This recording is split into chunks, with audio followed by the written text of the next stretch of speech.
ગોંડલ જાણે કે શાંત થવાનું નામ જ ન લઈ રહ્યું હોય તે પ્રકારે સતત એક બાદ એક ઘટના સામે આવી રહી છે. કોઈ એક ઘટના શાંત પડે ત્યાં તો બીજી ઘટના રાહ જોઈને જ ઊભી હોય તેવો અત્યારે ઘાટ સર્જાયો છે. એક દુષ્કર્મની ફરિયાદ નોંધાઈ છે અને ત્યારબાદ જેની પર આરોપ લાગે છે તે અમિત કુટ આપઘાત કરી લે છે અને ફરીવાર આરોપ લાગે છે અનિરુદ્ધસિંહ રીબડા ઉપર અને તેમના દીકરા રાજદીપસિંહ રીબડા ઉપર. જો કે આ મામલે અનિરુદ્ધસિંહ રીબડાએ પણ ખુલાસો કર્યો કે આ બધું કાવતરું છે જયરાજસિંહ જાડેજાનું. જાણે કે બંને જૂથ ફરી એકવાર સામે આવી ગયા હોય તે રીતના આક્ષેપ પ્રતિ આક્ષેપ થઈ રહ્યા છે.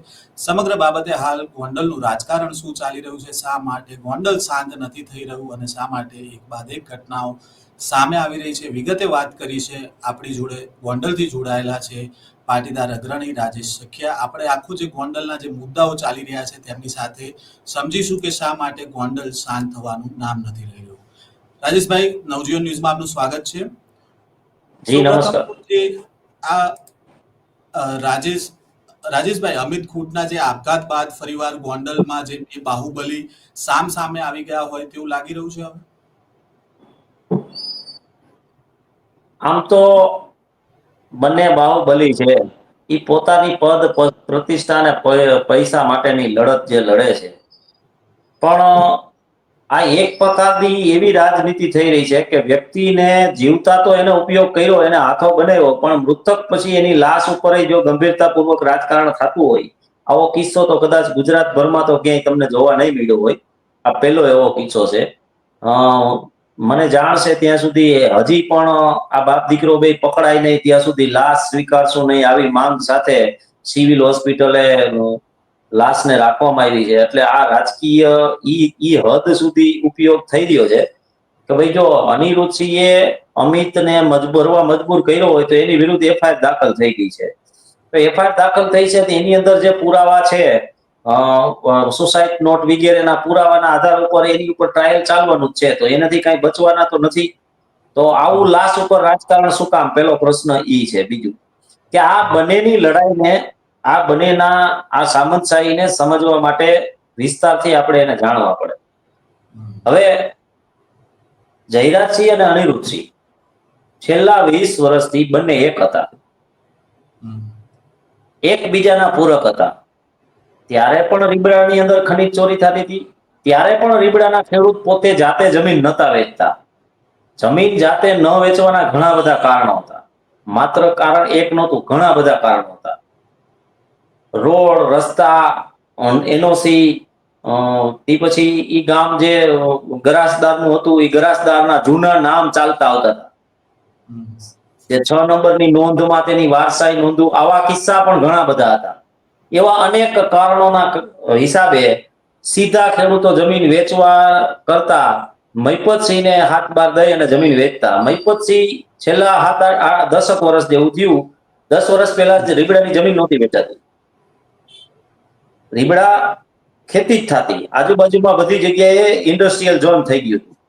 મહિપતસિંહ જે ખેડૂત આવે એ ખેડૂત પાસેથી જમીન ભાવ નક્કી કરી અને ખરીદી લે, અને એને કાચી ચિઠ્ઠીનું લખાણ કરી દે કે એકરના આટલા પૈસા રોકડા, આટલા પૈસાનો દસ્તાવેજ કરવાનો, આટલા પૈસા દસ્તાવેજ ટાણે દેવાના. પછી ઈ જ ખેડૂતના નામે મહિપતસિંહ એને કરાવતા નો ઓબ્જેક્શન બિનખેતી માટે. બિનખેતી કરી ઔદ્યોગિક ઝોન માટે એને આખે યુનિટ ઉભો કરી અને પછી ડેવલપરને સાથે રાખી અને ખેડૂતના નામે બિનખેતી થયેલા પ્લોટો સીધા ઇન્ડસ્ટ્રીયલને વેચતા.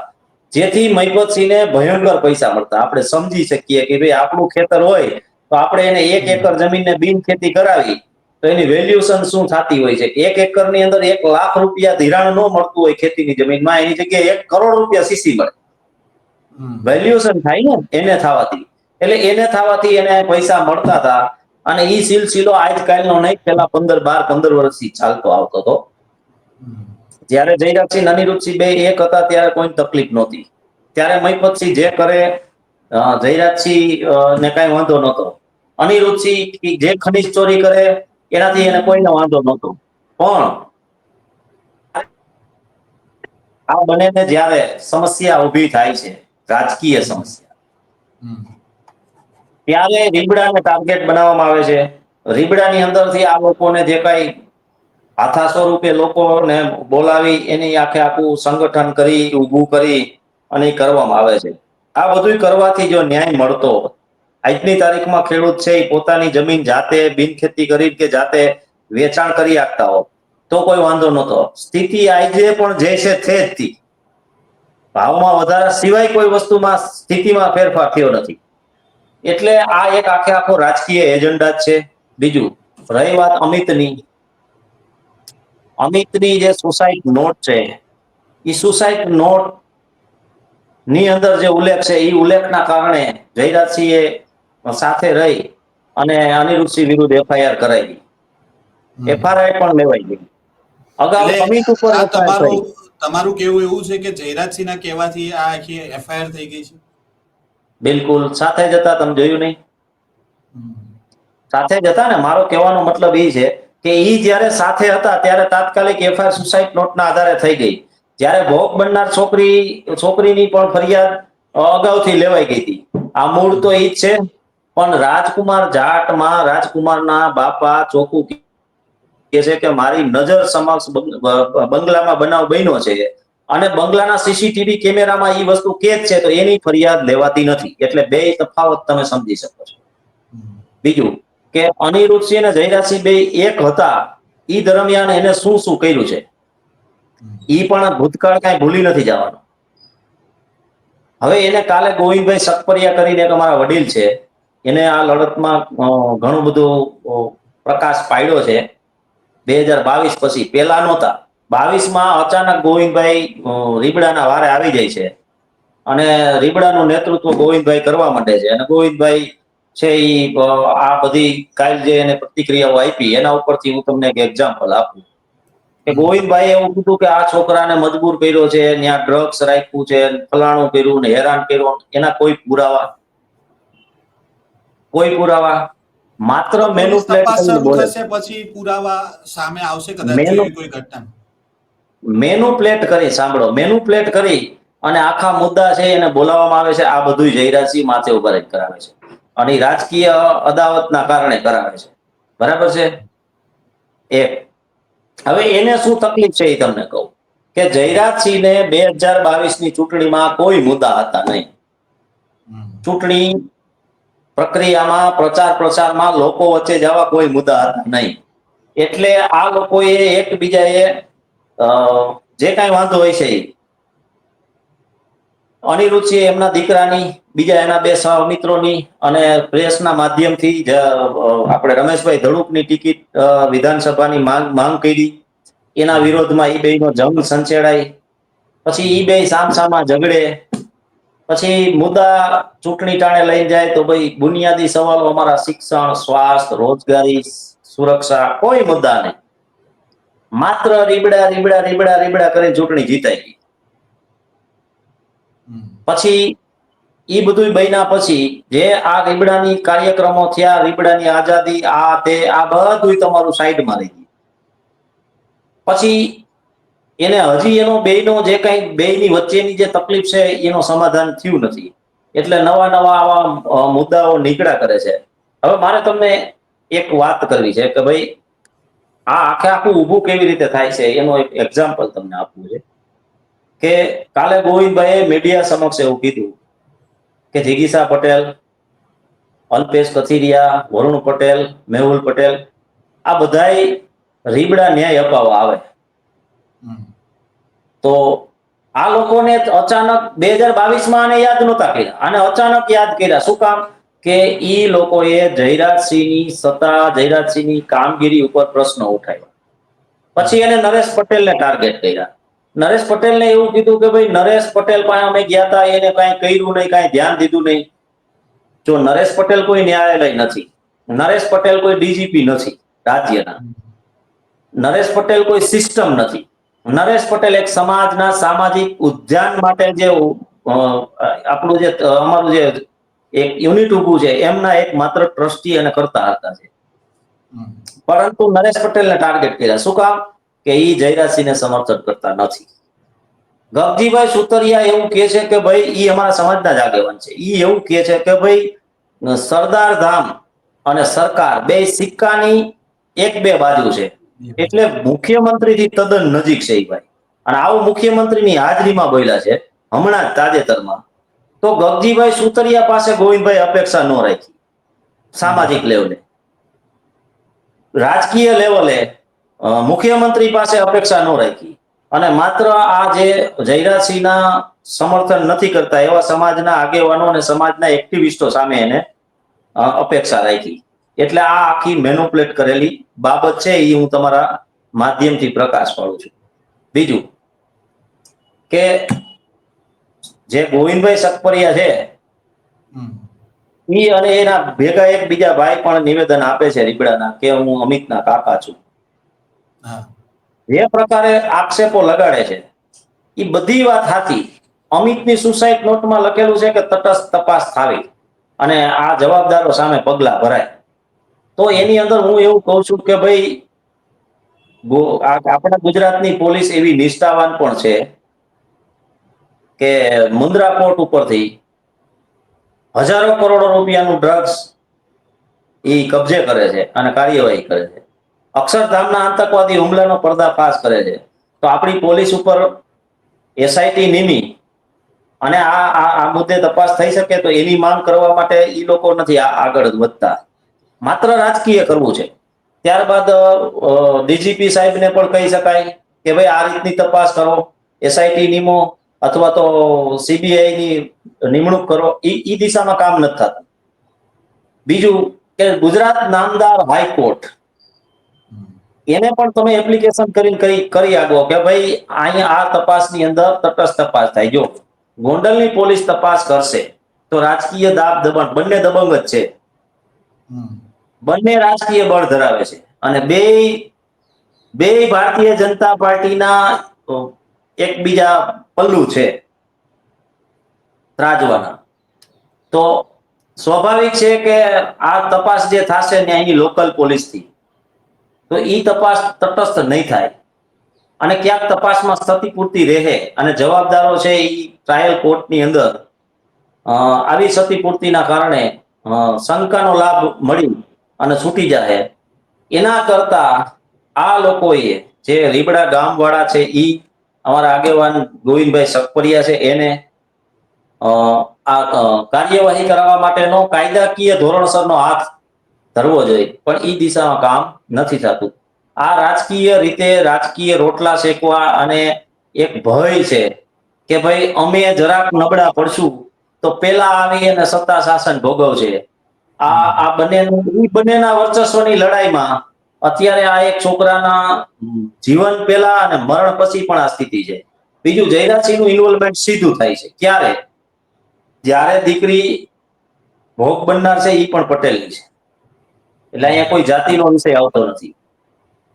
ભોગ બનનાર જ્યારે ફરિયાદી કરે છે, પોક્સો એક્ટ હેઠળની ફરિયાદ અમિતભાઈ ઉપર થાય છે, ત્યારે અમિતભાઈની શનિવારે એફઆઈઆર થાય છે ત્યારે જયરાજસિંહ એના પરિવાર પાસે કે અમિત પાસે જ નથી જતા કે એને આશ્વાસન નથી આપતા કે ભાઈ જો તારીથી ભૂલ થઈ છે તો કઈ વાંધો નહીં, આપણે એમાંથી કઈક રસ્તો કાઢી અને આપણે સમાધાન બેજ લઈ અને કઈક રસ્તો કરી અને સમયાંતરે કાયદાની પ્રોસેસમાંથી પસાર થઈને નીકળશું. અથવા તને ષડયંત્રનો શિકાર બન્યો છે તો અમે તારી સાથે છીએ. ન્યાયાલય કોઈની સાથે અન્યાય નથી કરતું. એ આ દેશના ન્યાયતંત્રનો ઇતિહાસ બોલે છે. હું તો નથી કેતો, ઇતિહાસ બોલે છે કે ભાઈ નિર્દોષો ઉપર કોઈ દી કાર્યવાહી નામદાર કોર્ટે ચલાવી નથી. તો નિર્દોષ હશે તો એના કાર્યવાહીમાંથી અમે મુક્ત કરાવશું એવું પણ જયરાજસિંહ આશ્વાસન આપતા નથી. અને સીધા જ્યારે એના મોતની ખબર આવે છે ત્યારે લટકતી લાશ ઉપર રાજકારણ કરવા આ લોકો પહોંચી જાય છે. આ પ્રકારે બંનેની લડાઈમાં પાટીદાર સમાજના લોકોને હાથો બનાવવામાં આવે છે. સમસ્યા રીબડાની અંદર નથી એવું નથી કેતો, સમસ્યા છે જ. માત્ર રીબડાની સમસ્યા નથી, સમસ્યા રીબડાથી ચાલુ થાય છે. અને જેટલા ગામ આ લોકોના આવે છે એ તમામ ગામની અંદર આજની તારીખમાં કોઈ એને કમિશન દીધા વગરની જમીનનું વેચાણ કે ખરીદ કરતા નથી. આ ગામનું નામ ભરૂડી હોય, ભુણાવા હોય કે હણમથાણ હોય કે રીબડા હોય, આ વાસ્તવિકતા છે. આ તો ખાલી રીબડાને ટાર્ગેટ કરી અને એક એની સામે જે વિકલ્પ સ્વરૂપે એ ભાજપમાં જો ભાજપ સિવાય એને એકેય કોઈ કાંઈ લેવા દેવા નથી. આ ભાજપમાં વિકલ્પ ન ઉભો થાય એટલા માટે આ આખી હોર લાગેલી છે, અને એની હોળીના નાળિયેર અમે બનીએ છીએ.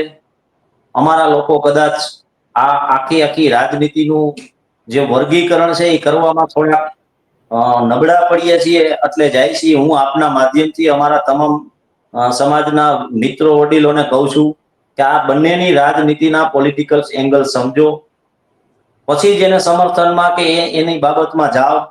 આને પણ દીકરાઓ છે, એના દીકરાઓને કાંઈ થતું નથી, તમારા દીકરાઓ ગુમાવવા પડે છે. આ સાયકોલોજી ક્યારે સમજાય ત્યારે આ સિલસિલો બંધ થાય, એ હકીકત છે. બીજું કે હવે આ લોકો છે એ બંને ક્રિમિનલ છે, બંને માનવ વધના અપરાધીઓ છે. હવે એ બંનેને જ્યારે ચૂંટણીઓ આવી છે ત્યારે બંનેએ કામ કર્યા છે ભેગા રહી. હવે એ નરેશ પટેલની અપેક્ષા રાખે, અલ્પેશભાઈની, કે એ બધા ટીમની અપેક્ષા રાખે. એના સંદર્ભમાં એક હું કહું તમને કે 2012માં ગુજરાતના માજી ગૃહમંત્રી ગોરધનભાઈ ઝડપિયા પરિવર્તન પાર્ટી માટે ચૂંટણી લડવા આવ્યા હતા, ત્યારે આ બેએ ભેગા મળી અને જયરાજસિંહને જીતાડ્યા. એટલે સ્વાભાવિક છે કે ગોરધનભાઈને તો મદદ નથી કરી આવડાવે. ત્યારબાદ 2017ની અંદર અહીંયા કે અમારે અર્જુનભાઈ ખાટરિયા છે, એ કોંગ્રેસમાંથી ચૂંટણી લડવા આવ્યા હતા, ત્યારે પણ આ બંનેએ સાથે મળી અને ગીતાબાને જીતાડ્યા હતા. ત્યારે પણ અર્જુનભાઈને મદદ નથી કરી. હું તો એવું કહું છું કે ભાઈ આ ગીતાબાનું રિઝલ્ટ આવ્યું ને જીતનું, એની પહેલા સવારે રીબડાની અંદર ગુજરાતમાં પહેલો ઇતિહાસ બન્યો છે કે રીબડાની અંદર રિઝલ્ટ પહેલા 2.5 કલાકે ફટાકડા ફૂટ્યા હતા, જીતના ફટાકડા. અને આ રાજદીપસિંહ જે આરોપી છે ને, એ રાજદીપસિંહે પડ્યા હતા. એટલે આ બંને વાત એવી આવતી હતી રાજુભાઈ કે બંને સામ સામે છે, તો ફટાકડા કેવી રીતે ફૂટ્યા? 2017માં સાથે હતા, સામસામા નહોતા, સાથે હતા. અને રાજદીપ ખુદ ચૂંટણીનો પ્રચાર કરતો હતો ગીતાબાનો, અને 2017માં એને અગાઉથી 1.5 કલાક અગાઉ ફટાકિયા પડ્યા હતા.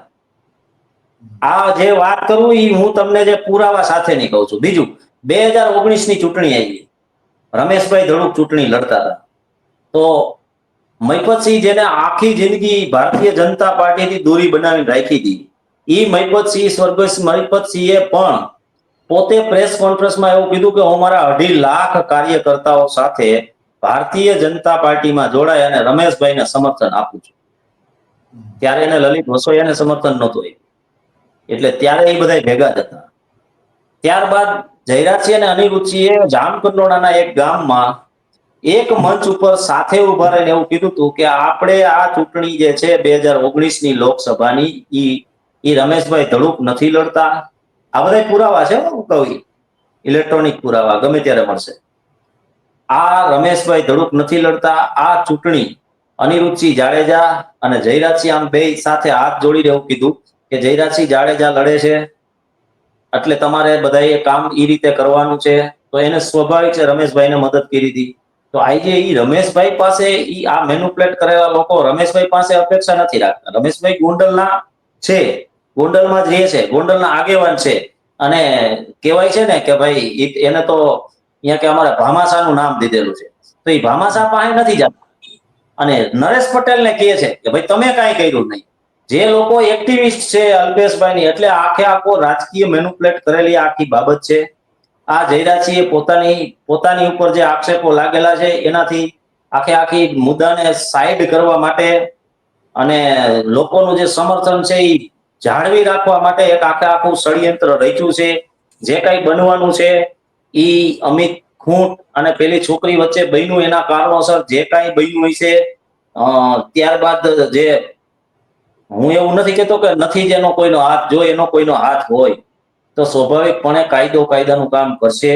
કાયદાની પ્રોસેસનું પ્રથમ પગથિયું ચડી ગયા છે, FIR થઈ ગઈ છે, તપાસ થવી જરૂરી છે. તો બીજા કોઈ પણ પ્રકારના સ્ટન્ટ રાજકીય ઉભા કર્યા વગર આપના માધ્યમથી પરિવારને પણ, અમિતના પરિવારને પણ વિનંતી કરું છું કે આપ આવા લોકોને આપણા દીકરાની લાશ ઉપર રાજકારણ કરવા ન દો અને નામદાર કોર્ટનું, ગૃહ વિભાગનું અને પોલીસ તંત્રનું શરણ લ્યો એસઆઈટી નિમાવો, સીબીઆઈ ની જાંચ કરાવો. બાકી આ જે રાજકીય રોટલા શેકનારા લોકો છે એ તમારી લાશ ખડી જાય ને ત્યાં સુધી તમને છોડશે નહીં. આ હકીકત ગોંડલની છે. ગોંડલની અંદર આવું તો વારંવાર આ લોકો કરતા જ આવ્યા છે. જ્યારે જ્યારે એના રાજકીય અસ્તિત્વ ઉપર ઊભું થાય ત્યારે આ બધું કરે છે અને આ હકીકત છે. પણ રાજેશભાઈ, એક વાત એવી પણ સામે આવી છે અમિત ખૂટ કેસમાં કે 2022ની એક ફરિયાદનો ઉલ્લેખ કરવામાં આવ્યો છે. તો આ 2022ની ફરિયાદ શું છે? 2022ની અંદર સૌથી પહેલા મેં તમને કીધું એમ કે ભાઈ ગોવિંદભાઈ સકપરિયા, અમિતભાઈ ને આ બધા નવયુવાનો છે એ રીબડા પરિવારની સામે મોરચો માંડે છે. જયરાજસિંહને એમના આઇકોન નેતા ગણી અને ત્યાં મીટિંગ કરે છે. મીટિંગ કરીને એક સંગઠન બનાવે છે. સંગઠન બાદ કોઈ કારણોસર હવે ઈ એક આરોપ જ લાગેલો છે કે જયરાજસિંહ અને અનિરુદ્ધસિંહ અને એમના દીકરાએ અમિત ખૂટ ઉપર હુમલો કર્યો એવી એક 323 ની એવી 504, 506 બે મુજબની ફરિયાદ છે. એનું ટ્રાયલ ચાલે છે. એ ટ્રાયલ કદાચ હું માનું છું ત્યાં સુધી પુરાવા લેવાઈ ગયેલા છે અને પૂર્ણતાના હારે છે. એમાં કોઈ એવી ગંભીર આરોપો નથી લગાડેલા કે ભાઈ તમે એને હાથ ભાંગી નાખ્યો, પગ ભાંગી નાખ્યો, માથું ફોડી નાખ્યું. એક પણ પ્રકારની ઈજા આવેલ નથી. આપ સમજો છો કે જ્યારે કોઈ વિટનેસ નું સર્ટિફિકેટ પણ ન હોય તેવા સમયે કોર્ટ, નામદાર કોર્ટ છે એ કેવા નિર્ણય લે. જ્યારે કોઈ મેડિકલ જ નથી અને માત્ર આરોપ છે, કોઈ આંખે દેખે અહેવાલ વાળો કોઈ વ્યક્તિ નથી ત્રાહિત બીજો કે ભાઈ આ મેં જોયું કે ફલાણા ભાઈએ 2 લાફા મારી લીધા અને એને ધમકી મારી, એવો કોઈ પુરાવો એની નજર સામે છે નહીં. અને ખાલી આરોપ લગાડેલો છે. એ આરોપસર સમાધાન કરવા માટે કોઈ એવા સંજોગો નથી કે અનિરુદ્ધસિંહ ને અમિતને મજબૂર કરવો પડે. એટલે ઈ એક ખોટી આખી ઊભી કરેલી સ્ટોરી અમિતના નિધન પછીની છે. જો આવું જ હતું તો અમિત જીવિત હતો ત્યારે ગોવિંદભાઈ સકપરિયા અને જયરાજસિંહે આ અનિરુદ્ધસિંહ વિરુદ્ધ કે ભાઈ અનિરુદ્ધસિંહ મને હેરાન કરે છે, એનો છોકરો મને હેરાન કરે છે, અમારી વાડીએ ડ્રગ્સ મૂકી જાય છે, એવું કહેતા હતા ને, ડ્રગ્સ મૂકી જાય છે, ફસાવી દેવાની કોશિશો કરે છે. તો આ ફસાવી દેવાની આ બધી કોશિશ કરતા હતા. તો આ તમને અમિતના જીવતા જીવ કેમ આ કાર્ય કરવાનું તમને નો પેલું વિચાર આવ્યો કે તમારી ઈચ્છા શક્તિ પણ ન જાગી. અને હવે જયારે અમિત નથી ત્યારે એની લાશ ઉપર રાજકારણ કરવા માટે આ બધા મુદ્દા શું કામ મૂકો છો? અગાઉ તમે આ મુદ્દા મૂકી જ શકતા હતા ને. એટલે જે 2022માં જે ફરિયાદ નોંધાઈ ને અત્યારે 2025 ચાલી રહ્યું છે. અમિત ખૂટની જે સુસાઇડ નોટ છે એમાં લખવામાં આવે છે કે ભાઈ ત્રાસના કારણે. તો એવા ત્રાસ કોઈ બાબતે પોલીસ ફરિયાદ નોંધાઈ એવું તમારા ધ્યાનમાં આવ્યું છે 22 થી લઈને 25 સુધીમાં જે રીતના આક્ષેપ થાય છે? 22 વાળી જે એફઆઈઆર થયા પછી મામલો કોર્ટમાં ચાલે છે. કોર્ટની અંદર મારી ઓફિસ કોર્ટથી તદ્દન નજીક છે. અમિત પણ સ્વતંત્ર એકલો પોતે સાથે આવી નામદાર કોર્ટ સમક્ષ રજૂ થાય છે. અનિરુદ્ધસિંહ, રાજદીપસિંહ વગેરેના લોકો છે ઈ પણ કોર્ટને તારીખોમાં મુદતમાં હોય છે. બંને એકબીજા એકલા જાય છે. એનાથી કાંઈ બીજી કોઈ પ્રકારની એના પછીની કોઈ એક્ટિવિટી કે કોઈ પ્રકારની પ્રવૃત્તિ એવી સિંગલ 151 ની ફરિયાદ છે, શાંતિ સુલે જાળવવાની કોઈ ફરિયાદ થયેલી નથી. ખરેખર અમિત નો મુદ્દો 2022 થી ચૂંટણી પૂરી થયા પછી અમિતને આખું રાજકારણમાંથી આખું કેમ એક ડિવાઈડ કરી નાખ્યો, એવી રીતે ડિવાઈડ કરી નાખવામાં આવે છે. અને અચાનક આ બધું પ્રકરણ ઊભું થાય છે અને અમિતની સુસાઇડ ની ખબર મળે છે. પછી આ બધાય જે પાણીમાંથી પૂરા ઉભા કરી અને એક પોલિટિકલ એંગલ આખું ઊભું કરવામાં આવે છે. હું એવું નથી કહેતો કે અનિરુદ્ધસિંહ નિર્દોષ હશે. અનિરુદ્ધસિંહ દોષિત હોય ને તો પાકે પાયે એની જે તપાસનો અહેવાલ થાય ને એટલા માટે એસઆઈટી અથવા સીબીઆઈ ની જ ચાર્જશીટ મુકાવી જોઈએ. નહીતર અનિરુદ્ધસિંહ છૂટી જશે. અનિરુદ્ધસિંહ કોઈ સીધી લીટીનો કાર્યક્રમ નથી. અનિરુદ્ધસિંહે ચાલુ ધારાસભ્યનું મર્ડર કરેલું છે. અનિરુદ્ધસિંહ લાંબો સમય જેલમાં રહેલા છે. અનિરુદ્ધસિંહ ગેરકાનૂની જેલમાંથી સજા માફી મેળવેલા છે. અનિરુદ્ધસિંહ ટાડા એક્ટના આરોપી છે. આ બધાય ગુણ એનામાં છે. એટલે હું ક્યારેય એવું નથી કહેતો કે અનિરુદ્ધસિંહ બહુ સારા અને સજ્જન છે. સજ્જનતાનો સમય એનો વયો ગયો છે. પણ હા, અત્યારે કદાચ જયરાજસિંહની સામે એક વિકલ્પના સ્વરૂપે હોઈ શકે, કારણ કે એનો છોકરો શ્રેષ્ઠ દાનવીર તરીકે એવોર્ડ મેળવી ચૂકેલો છે. ત્યારબાદ એ કોઈક સારા કમાણી પૈસાની પણ આવક એને સ્ત્રોત સારા છે. એટલે રાજકીય રીતે, સામાજિક રીતે જયરાજસિંહના હરીફ હોઈ શકે એટલા માટે એને હરીફને પતાવવા માટે હથિયાર અમને બનાવ્યા હોય પટેલોને, ઈ આપણે નકારી ન શકાય. પણ આ બાબતમાં એક હની ટ્રેપની વાત પણ સામે આવી છે. તો શું આવી ગેંગ ત્યાં સક્રિય છે ખરી? તમારા ધ્યાનમાં અત્યાર સુધી એવું આવ્યું હોય? બિલકુલ. જો હની ટ્રેપની ફરિયાદ જો હોય તો હની ટ્રેપની બાબતમાં કેવું હોય છે કે હની ટ્રેપ એક આખી સિસ્ટમથી ચાલતી હોય અને એની પેટર્ન સિસ્ટમ હોય છે. એની અંદર કાંઈ કોઈ અલગ અલગ ન હોય કે સૌથી પહેલા છોકરાને ફસાવવામાં આવે, છોકરો ત્યાં પુરુષ ત્યાં આવે, સ્ત્રી છે ઈ જે કાંઈ એની પેલી હોય એક્ટિવિટી થાય, ત્યારબાદ એને બીજો વ્યક્તિ આવે, ઈ એમ કે ભાઈ આમ થયું તેમ થયું, એવી રીતે ખોટા આક્ષેપો લગાડે, ફરિયાદ કરવાની ધમકી મારે, ધમકી માર્યા પછી પૈસાની માંગણી કરે, પૈસાની માંગણી અથવા તો કોઈ બીજી ત્રીજી માંગણી કે ભાઈ તમે આ તમારી જમીન છે એમાં તમારું ફલાણું છે એ નીકળી જાવ, પાર્ટનરોમાં ભાગીદારોમાં કોઈ કેસમાં બધી જગ્યાએ આવું થાય એની તરફથી. પણ અહીંયા કોઈ એવી ડિમાન્ડ આવી નથી નજર સામે કોઈને.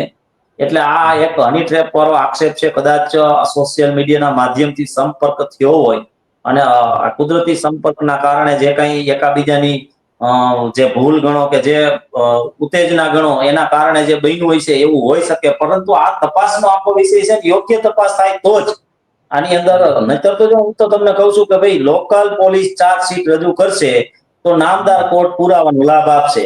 અને જો અનિરુદ્ધસિંહ જવાબદાર હશે તો હવે અનિરુદ્ધસિંહને છોડી દેવાય કે એના છોકરાને છોડી દેવાય એવો મોકો અપાય નહીં. પોપટ લાખા સોરઠિયા જેવા ચાલુ ધારાસભ્યની હત્યા કરી અને અનિરુદ્ધસિંહ ટ્રાયલ કોર્ટની અંદર નિર્દોષ છૂટેલા છે શંકાનો લાભ લઈ. આ તો નામદાર સુપ્રીમ કોર્ટના પેલા અમે પાડ માનીએ કે અમારા પોપટ બાપાના ન્યાય માટે 19 વર્ષ જેલમાં રહેવું પડ્યું, એ સુપ્રીમ કોર્ટના આદેશથી રહ્યા છે. ટ્રાયલ કોર્ટે તેને છોડી દીધા છે. એટલે આ બંનેને આવી કાયદાની આટીઘૂટી તો ખૂબ મોટી આવડે છે. ઈ બેયનો સ્વાર્થ સધાઈ જાય અને પાછું સમાધાન થઈ જાય. એટલે આ જે અમિત કૂટ વાળો જે હની ટ્રેપ વાળો કેસ છે એ ક્યાં જાય કોઈને ગોઈતોય ન જડે. એટલે આ વખતે હવે કદાચ એમ સમજો ને કે જો આ ખરેખર આ કેસથી જ અનિરુદ્ધસિંહનું જો આવી દબંગગીરી અને આવું શાસન હોય તો એને પૂરું કરવું હોય તો આની અંદર યોગ્ય તપાસ થવી જરૂરી છે. પરંતુ ગોંડલમાં પાટીદારોની 80% વસ્તી છે એવું કહેવામાં આવે છે. આજે તમે કીધું કે પાટીદારના હાથો બનાવવામાં આવે છે, તો આ ઘટના બાદ પાટીદાર કેમ ચૂપ છે? સમાજના બહુ બધા અગ્રણીઓ છે ત્યાં. હું તમને એનું એક એક્ઝામ્પલ આપું કે પાટીદારોની હત્યા એનો આખો ઇતિહાસ તમે લઈ લ્યો તો કયો દીકરો આની અંદર પડવા માંગે, કયો બાપ, કયો વડીલ કે એનો જીવના જોખમે આની અંદર બોલવા માંગે. જેટલા બોલ્યા છે, જેટલા લડ્યા છે એટલા તો મરી ગયા. એટલે જે બોલે એનો અવાજ દબાઈ દેવામાં આવે છે પછી, ચાહે કોઈ પણ પક્ષ સામે બોલતા હોય. હા, બિલકુલ. પરંતુ એક સવાલ એ પણ આવે છે કે ખોડલધામ ત્યાંથી એકદમ નજીક છે, તો એક સમાજના અગ્રણી તરીકે નરેશ પટેલનું મૌન તમે કેવી રીતે જોઈ રહ્યા છો? કારણ કે એમનું હજી સુધી કોઈ નિવેદન સામે નથી આવ્યું. માત્ર નરેશ પટેલને શું કામ કયો? સમાજના આગેવાનો તો ઘણા બધા છે. સમાજના આગેવાનો તો ફેલ ગમે તેવું બોલે છે, સમાજના લોકોને ગમે તેવા જે કાલ્પનિક જે છે ઈ એવા પેલા આશાઓ દેખાડે છે. હમણાં જો ગગજીભાઈ એવું કીધું કે ભાઈ તમામ દીકરીઓને રિવોલ્વર. હવે શું પટેલ સમાજના તમામ વ્યક્તિઓ રિવોલ્વર લેવા સક્ષમ છે?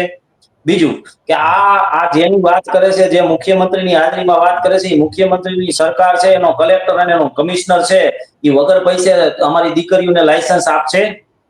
આનો રોડમેપ છે એની પાસે? તો એ એમ કે છે કે દરેક દીકરીઓને ટ્રેનિંગ આપવાની, દરેક દીકરીઓને રિવોલ્વર. એટલે આવા જે કાલ્પનિક ભાષણો કરી અને સસ્તી પ્રસિદ્ધિ મેળવતા જેટલા લેવા પટેલ, કડવા પટેલના જેટલા પણ આગેવાનો છે, આ તમામ આગેવાનોને બોલવું જોઈએ ને, નરેશભાઈને પછી બોલવું જોઈએ. કારણ કે નરેશભાઈ રાજકીય નથી. આ લોકો તો રાજકીય છે. મુખ્યમંત્રીને બોલાવીને કે છે કે ભાઈ અમારું સરદાર ધામ અને સરકાર સિક્કાની એક બે બાજુ છે. તો આ લોકો નહીં, અમારે તો અપેક્ષા મોટા હોય એની પાસે રાખવી પડે ને. તો અમારી અપેક્ષા રીબડાની બાબતમાં અમારી અપેક્ષા ગગજીભાઈ સુતરિયા પાસે પેલા હોવી જોઈએ, મુખ્યમંત્રી પાસે હોવી જોઈએ. નરેશભાઈ તો પછી આવે. પરંતુ અહીંયા જે આપઘાતનો જે નરેશભાઈને કેસ, ટાર્ગેટ હા હા જી બોલો બોલો. નરેશ નરેશભાઈને ટાર્ગેટ એટલા માટે કરવામાં આવે છે કે નરેશભાઈ જયરાજસિંહને સમર્થન નથી કરતા. રમેશભાઈ ધડુક નરેશભાઈ કરતા મોટા આગેવાન ગોંડલમાં ગણાય. તો રમેશભાઈ પાસે પેલી અપેક્ષા હોય સ્થાનિક છે અને અમારા છે ને અમારા મતથી ને ભૂતકાળમાં જીતા છે ને ભવિષ્યમાં જીતશે. તો અમારી અપેક્ષા કોની પાસે હોય? અમારા છોકરાને સારું શિક્ષણ અપાવવું હોય, સાંસ્કૃતિક બાબત હોય, ખુશીની બાબત હોય તો અમારે નરેશ પટેલ પાસે જવું જોઈએ સામાજિક લેવલે. આ તો રાજકીય આખી બાબત છે. તો રાજકીય બાબતે રાજકીય સીધા અમારા રમેશભાઈ છે તો અમારે તો રમેશભાઈ પાસે આ રીબડા બાબતનો ન્યાય માળવા જવો જોઈએ.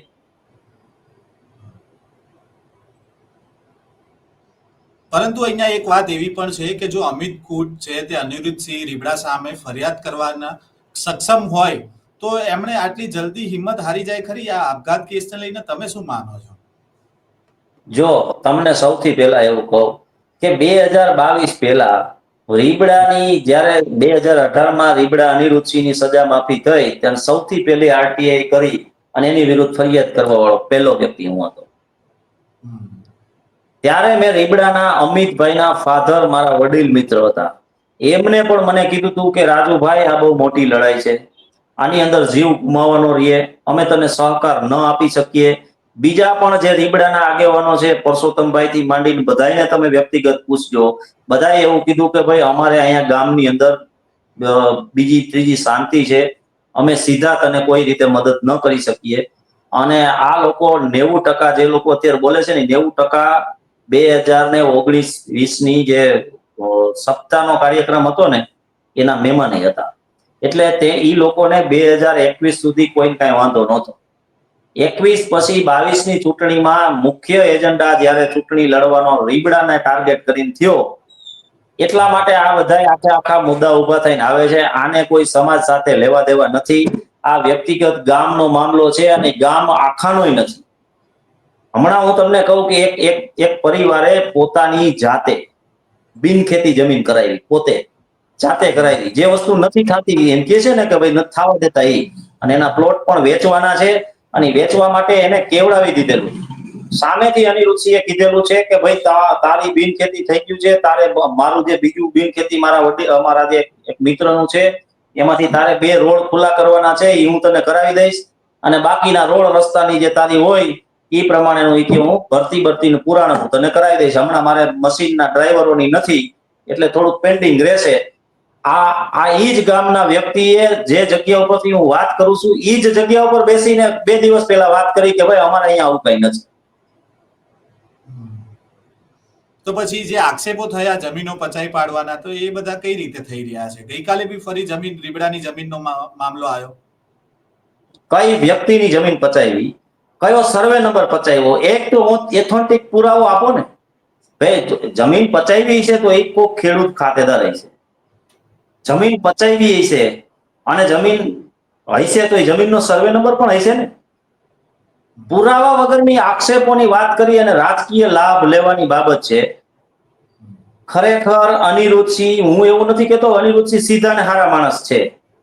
અનિરુદ્ધસિંહનો ઇતિહાસ ખૂબ ખરાબ છે અને અનિરુદ્ધસિંહ જે તમે કલ્પના કરો છો એ બધું કરે છે, કરી લીધું છે. પણ ઈ ક્યારેય ન ભૂલવું જોઈએ કે અનિરુદ્ધસિંહ રીબડાએ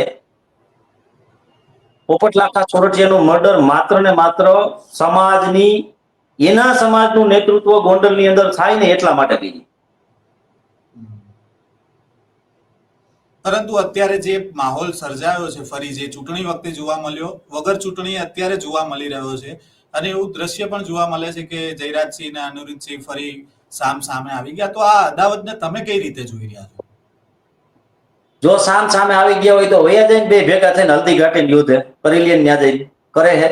બેમાં એકેય છોકરાઓને એકેય છોકરા એના સામે હામાં થયા એકેય છોકરા સામે કોઈ કાર્યક્રમ અનુસાર ભેગા થાય છે ને તો એક આ બાજુથી ચડે છે ને એક આ બાજુથી ઉતરી જાય છે મૂંગા મોઢે. સામસામા ટકરાતા પણ નથી. એટલે ખાસ નોંધ લોકોએ ઈ લેવાની છે કે આ લોકોને ઝઘડવું નથી, તમને ખતમ કરવા છે. એને તો ખાલી આમને સામને હોવાની વાતો જ કરવી છે અને આવી વાતો તો દુનિયાની કરતા આવ્યા. 20 વર્ષ આ અનિરુદ્ધસિંહે જયરાજસિંહના પૂરક બનીને કામ કર્યું છે અને એના અમે ભોગ બન્યા સાહેબ. આ અનિરુદ્ધસિંહના છોકરાએ ને એના હાળાએ અમારી ઉપર હાથ ઉપાડેલા છે ચૂંટણીમાં અમે ગયા હોય તો. અને તમારી જયરાજસિંહ પર માટે હુમલો પણ થયો છે. કેટલી વાર. કારણ શું હોય? કારણ ચૂંટણીના પ્રચારમાં નહીં જવાનું, ઈ કે ત્યાં એના વિસ્તારની અંદર નહીં જવાનું. ત્યાં બસ ઈ લોકો કે એને જ ચૂંટણીમાં મત દેવાનો, સ્લીપું નહીં બાંટવાની, પ્રચાર નહીં કરવાનો, મતદાન મથક ઉપર નહીં જવાનું. પણ હવે તમને એવું લાગે છે કે આ બંને બાહુબલી છે તો પોલીસ તપાસમાં ક્યાંક કાચું કપાઈ જશે એવી આશંકા કઈ લાગે છે તમને? સૌથી પહેલા તો તકલીફ ઈ પ્રકારની છે કે સરકાર આની અંદર કાંઈ બોલતી નથી. મીડિયા સરકારને સીધો સવાલ કરી નથી શકતી, કદાચ કોઈ કારણોસર. કારણ કે મીડિયા એટલે ડેમોક્રેસીનો ચોથો સ્તંભ છે. અમારે અપેક્ષા, હવે પ્રજા માઈક આંગળી પુરવાર થઈ ગઈ છે. સરકાર છે એ ભ્રષ્ટાચાર અને ગેરરીતિમાં લાગેલી છે. મીડિયા તંત્ર છે એ એક અમારા માટે આશાનું કિરણ છે. તો મીડિયા છે એ સરકારને સવાલ નથી કરતી. તમે જો સરકારને એને પૂછવું જોઈએ ને સરકારને કે ભાઈ તમે આ બે દબંગને કેમ સાચવો છો.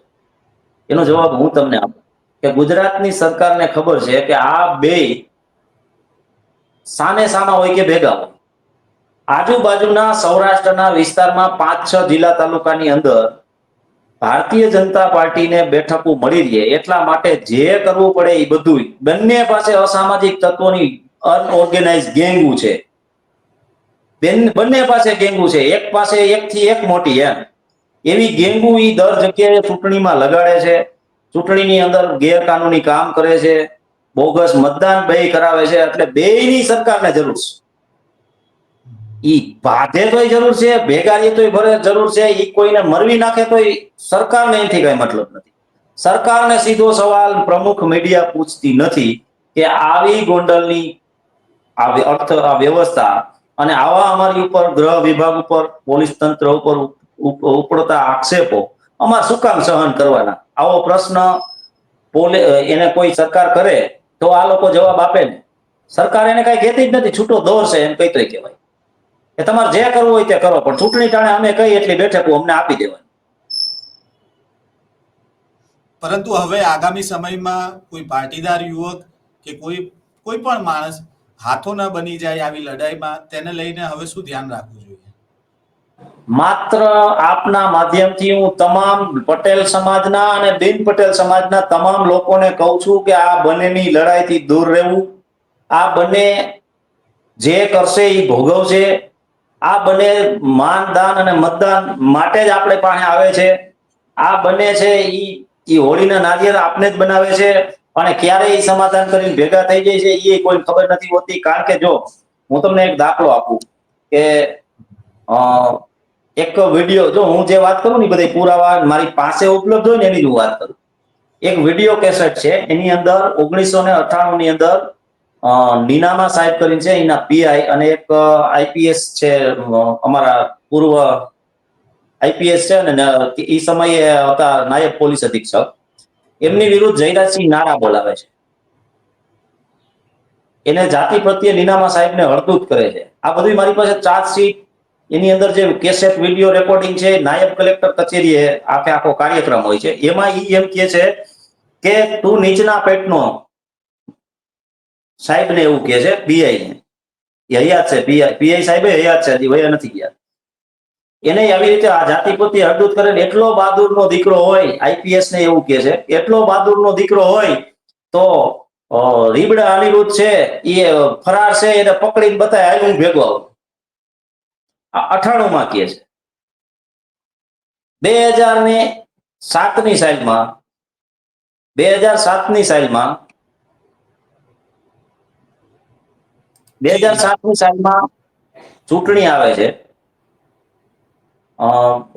ચંદુભાઈ વગાસિયાને ચૂંટણી હોય છે ત્યારે ચંદુભાઈ 500 જેવા મતે જીતે છે અને અનિરુદ્ધસિંહ ત્યારે એને ત્યારથી મદદરૂપ થાય છે. તમે સમજો, 4 વર્ષમાં એ ક્યારે સમાધાન કરીએ કોઈને ખબર નથી પડતી અને અચાનક 2022 સુધી કોઈ જાતની તકલીફ નથી. તમે સમજો, એક પણ પ્રકારની કોઈ સમસ્યા નથી. દીબડાની સમસ્યાઓ બેમાંથી એકેયની પાસે નથી. ખનીજ ચોરી યથાવત છે. ગેરરીતિ કાયમી માટે આખા તાલુકામાં જ્યાં હાલે ને બધે હાયલા રાખે છે. જમીનોની બાબત છે એ એમનેમ છે. પણ 2022 ની ચૂંટણી આવે છે અને અચાનક આમને સામને થાય છે અને આખે આખું તમે જોયું કે 2022 થી 25 આ 3 વર્ષના સમય દરમિયાન અમારે એક દીકરો ગુમાવવાનો થયો અને હજી અમારે શું ગુમાવવું પડશે અમે જાણતા નથી. એટલે આપના માધ્યમથી હું હજી એક વખત પરિવારને કહીશ, અમિતભાઈના, કે આ રાજકીય રોટલા શેકનારાઓથી દૂર થઈ અને આ અનિરુદ્ધસિંહના દમનથી, જો રીબડાની અંદર એનું દમન હોય તો એના દમનથી તમારે છૂટવું જ હોય તો આ વખતે તમારી પાસે મોકો છે. એસઆઈટી ની માંગ કરો, સીબીઆઈ ની માંગ કરો, નામદાર ગુજરાત હાઈકોર્ટમાં પિટિશન દાખલ કરો. તમે જરૂર પડશે ત્યાં સમાજના એવા લોકો જેની તમે વાત કરો છો એ લોકો તમારી સાથે આવશે અને તમને નામદાર ગુજરાત હાઈકોર્ટમાંથી ન્યાય અપાવશે. આ ક્રોનોલોજી સમજો તમે અને રાજકીય હાથો ન બનો. જી, ખૂબ ખૂબ આભાર રાજેશભાઈ, તમે નવજીવન ન્યૂઝ સાથે જોડાયા તે બદલ. તો જે ગોંડલનું રાજકારણ અત્યારે ચાલી રહ્યું છે ને, ગોંડલમાં એક બાદ એક જે ઘટનાઓ બની રહી છે. તાજેતરમાં જ એક ઘટના બની, રાજકોટની એક સગીરા છે તેણે દુષ્કર્મનો આરોપ લગાવ્યો, ફરિયાદ નોંધાવીને ત્યારબાદ જેની પર આરોપ લાગ્યો તે અમિત કુટ નામનો જે યુવક છે રીબડાનો, તે આપઘાત કરી લે છે અને આપઘાત બાદ એક સુસાઇડ નોટ પણ મળે છે અને જેની અંદર રીબડાના અનિરુદ્ધસિંહ જાડેજા અને તેમનો દીકરો રાજદીપસિંહ જાડેજા સામે આક્ષેપ થાય છે. તો બીજી બાજુ ગઈકાલે અનિરુદ્ધસિંહ જાડેજાએ છે તેમણે પણ મૌન તોડ્યું અને તેમણે પણ કાવતરું ગણાવ્યું અને જયરાજસિંહ જાડેજા સામે આક્ષેપ કર્યા. હવે પોલીસ તપાસ થશે, આખો મામલો સામે આવશે. તો બીજી તરફ ગોંડલના જે પાટીદાર અગ્રણી છે રાજેશ સખિયા, તેમણે કહી રહ્યા છે કે આની અંદર ક્યાંય કાચું ન કપાઈ જાય તે માટે એસઆઈટીની રચના થવી જોઈએ, સાથે જ સીબીઆઈ તપાસ પણ થવી જોઈએ. હવે જોવાનું રહ્યું કે પોલીસ તપાસમાં શું સામે આવે છે. જે આક્ષેપો બંને બાજુથી થઈ રહ્યા છે તેમાંથી કયા આક્ષેપો સાચા પડે છે. આ પ્રકારના સમાચાર સાથે ફરી મળીશું. ત્યાં સુધી નવજીવન ન્યૂઝ સાથે જોડાયેલા રહેજો. વૈષ્ણવજન તો તેને કહીએ જે પીડ પરા